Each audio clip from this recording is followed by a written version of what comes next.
Искам да шапки долу, защото след секунди е време да чуем нашият химн. А всяко едно такова събиране винаги започва с българския химн. Готови ли сме, маестро? И така, шапки долу, химна на България!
Благодаря на всички, че сте тук, защото нас ни има, когато сме сред приятелите си и когато спазваме истинските си традиции.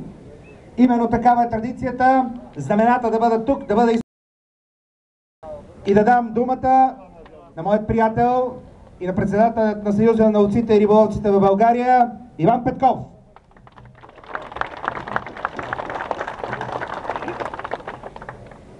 Уважаеми български ловци и риболовци, честит празник! Особено ме е приятно да ви съобща, че гости на нашето тържество са господин Михаил Миков, председател на Народното събрание на Република България, господин Бернар Лозе, президентът на Международния съвет по лова и опазване на дивеча,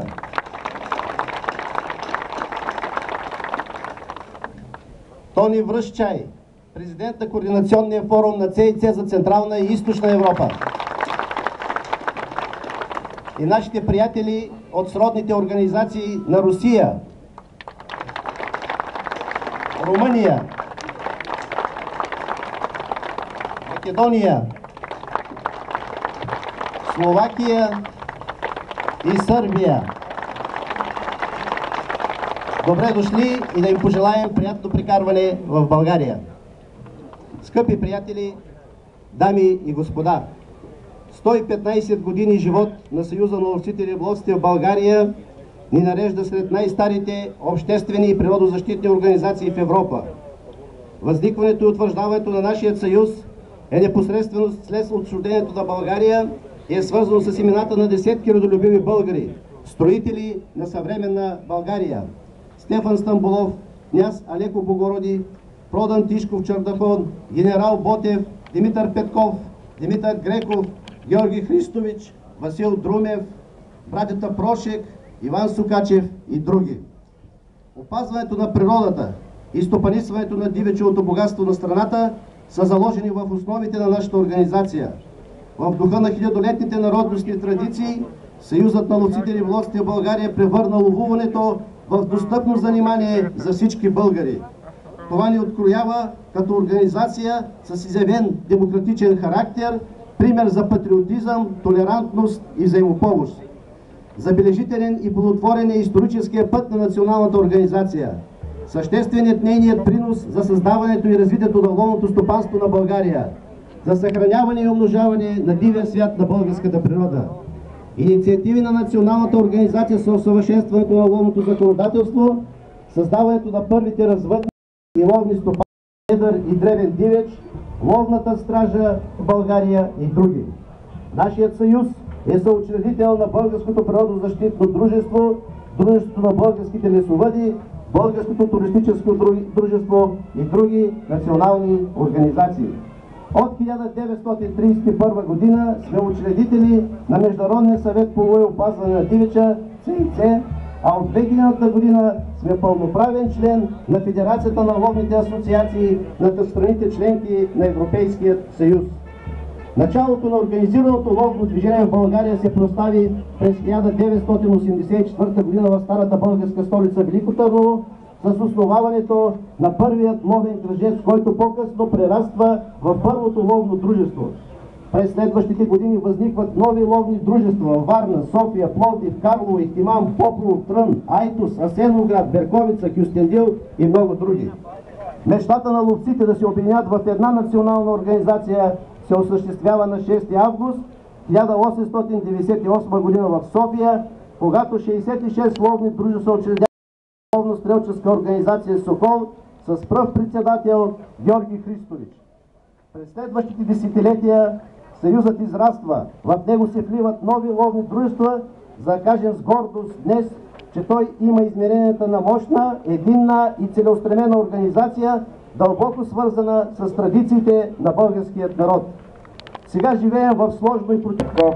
Уважаеми господин Лозе, скъпи чуждестранни гости, Ваше високо преосвещенство, уважаеми ловци и риболовци, 100 години са достатъчно време, за да се провери доколко една организация е необходима. Необходима на обществото, необходима на природата, необходима най-вече на хората, които членуват в нея. Очевидно, днес със своята 130-хилядна членска маса, Съюза на ловците и риболовците доказва, че е бил необходим на България. Когато се празнуват такива годишнини, обикновено се търси настроение. Търси се обаче и поглед назад, търси се и поглед в бъдещето. И аз благодаря на господин Петков, който подчерта онзи ангажимент на държавата и дълг, който имаме да решим към вас. Към тази най-стара природозащитна и ловно-рибарска организация. И в този смисъл 115-та годишнина е още един повод да поемем този ангажимент днес. Българската организация на ловците и риболовците се вписва трайно в развитието на лова и риболова в Европа. Не случайно през 1931 година ние участваме едни от първите в учредяването на съвета. Не случайно днес има толкова високи гости и господин Лозе и ръководителите на подобни сдружения от съседните страни. Искам да ви пожелая в този ден много настроение, да ви пожелая много хубави разкази за ловните излети. Искам да ви пожелая да се подчинявате на този стратег, който сте довели тук, господин Бъчваров, който показа как прави маневри в пресечена обстановка в сложни условия, а като гледаме донесъл и тежка техника за втората част от маневрите. Хубаво настроение, на здраве и на слуха. И накрая, позволете ми да подаря едно факсимилно копие от дневниците на 9-то Народно събрание през 1897 година, когато е приет първия закон за лова в България, където има много интересни текстове, включително и това, че докато се не оженат нивите, не може да се ловува. И други такива традиционни, свързани с живота на българина неща, които днес са в правилата на Съюза на ловците и риболовците, в закон.